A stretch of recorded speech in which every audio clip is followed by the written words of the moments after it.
Hola a todos, soy Teresa Hernández, dietista, nutricionista y enfermera. Me conocéis, por aquí está conectando Coral de Aguacatemente, a ver que la veamos.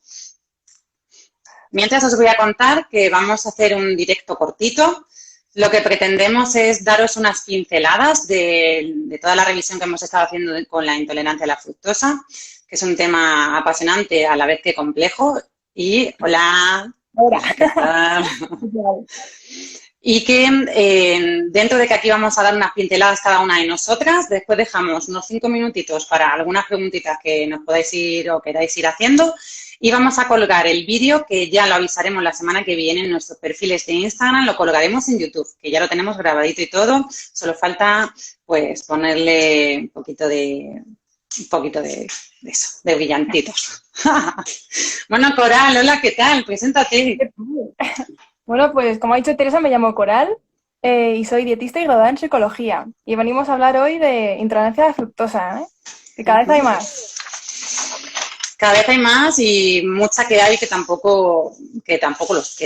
no lo saben. O sea, porque la sintomatología que tiene es una sintomatología sobre todo la sintomatología frecuente, ¿no? Que es como, ya, pero es que tengo gases, no, pero es que tengo diarreas, ya, pero tampoco me siento mal. Es dentro de esa sintomatología que siempre digo, Coral, que no debemos de normalizar y que debemos de preguntar.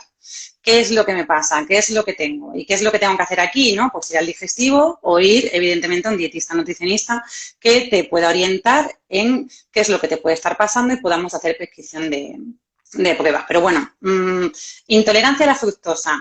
¿Qué nos traes?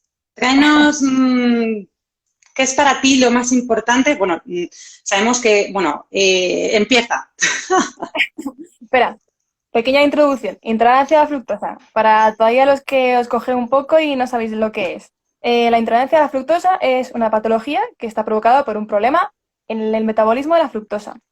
Y lo que pasa es que esa fructosa, en vez de absorberse, se queda en el intestino, las bacterias lo fermentan y nos da toda esta sintomatología que ha dicho Teresa, ¿no? De gases, hinchazón, dolor abdominal, diarrea, vómitos, incluso náuseas. Y lo tenemos muy normalizado, desgraciadamente. Efectivamente. Fructosa, que además viene del reino vegetal, con lo cual, dentro de una estrategia alimentaria, siempre que estamos diciendo lo importante que son los vegetales, las frutas, las legumbres, las leguminosas, frutos secos, etcétera, etcétera, claro, pero si tengo una intolerancia a la fructosa, ¿cómo lo voy a hacer, no? Pues es posible, evidentemente. Bueno, yo aquí, con lo que acaba de decir Coral, ya me meto en que dentro de una intolerancia a la fructosa no solo tenemos que tener en cuenta a la molécula fructosa, ¿no? A ese monosacárido, sino que también tenemos que tener en cuenta al disacárido sacarosa, que es la conjunción de una glucosa con una fructosa y que, por ejemplo, tenemos está en todo nuestro domicilio, aunque espero que cada vez menos, evidentemente en forma de azúcar común. Y que también tenemos que tener en cuenta, y especialmente, cuidado también, limitación con el sorbitol, que también es un polialcohol, que en este caso disminuye, lo que hace es, hacía una competencia con el transportador. Utilizan el mismo taxi a meterse en el intestino, entonces, Y si no si utilizamos el mismo, mal asunto. efectivamente, si no hay para unos y encima lo queremos 2 o 3, ¿no? En este caso, pues nada. En este caso, para mí, como de manera general, decir esto, que la fructosa, en una intolerancia a la fructosa, no solo tenemos que tener en cuenta la fructosa, que además, cuando hacemos una recomendación de alimentos de una manera general, no tenemos que irnos a ver listados de fructosa en alimentos, sino que tenemos que ver la relación de fructosa libre en ese alimento, además de otros compuestos que van a hacer que sea más biodisponible a nivel intestinal o no, como puede ser la fibra, además del estado en el cual puede estar nuestro propio intestino. Es decir, antes Coral nos ha contado que es una intolerancia a la fructosa, pero la intolerancia a la fructosa puede ser primaria si es de origen genético, secundaria si es secundaria a otra circunstancia o patología que normalmente se suelen dar a nivel de microbiota intestinal, como disbiosis, etcétera.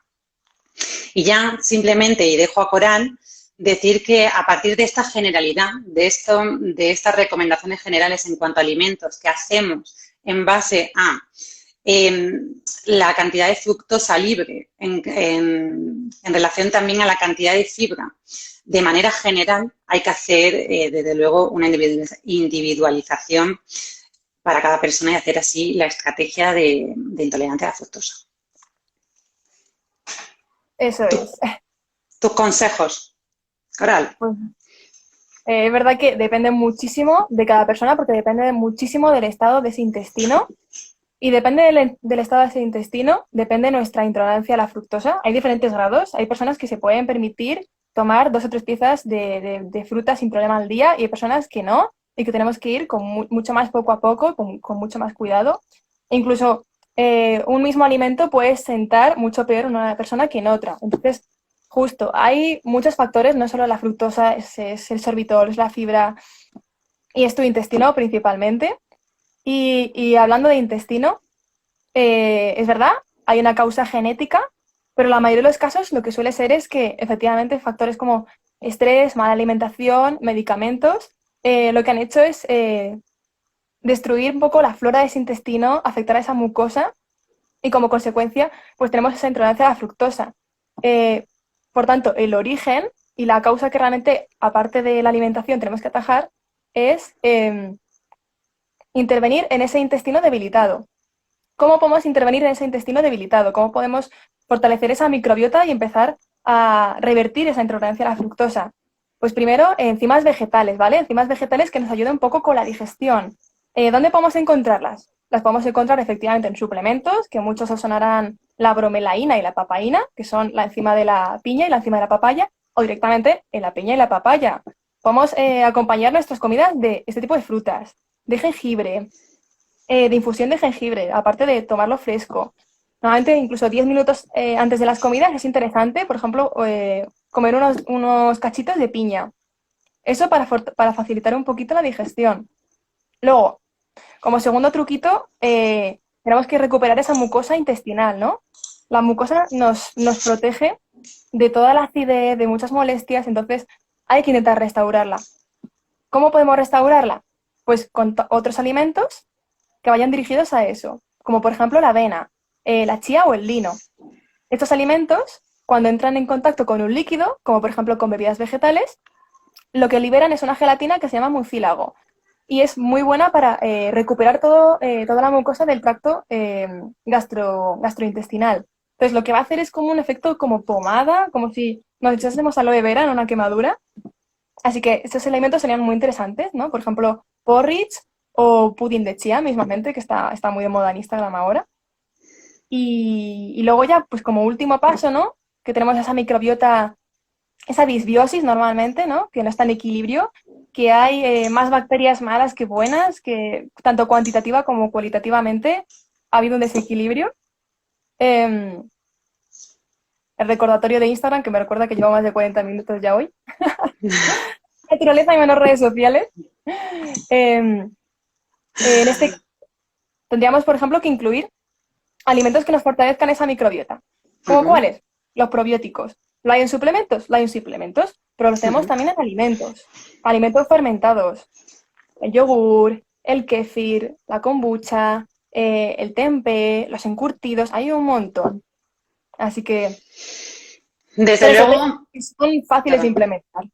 Desde luego, lo que estás diciendo es que podemos tener una intolerancia a la fructosa que puede ser más o menos grave, que evidentemente, si no la tratamos, además podemos tener otras comorbilidades y de manera normal lleva asociada a otras patologías que a veces es por las que estamos consultando, pero que esa intolerancia a la fructosa puede mejorar si estamos trabajando cuál es la causa de que tengamos esa intolerancia a la fructosa, siempre y cuando no sea de origen genético.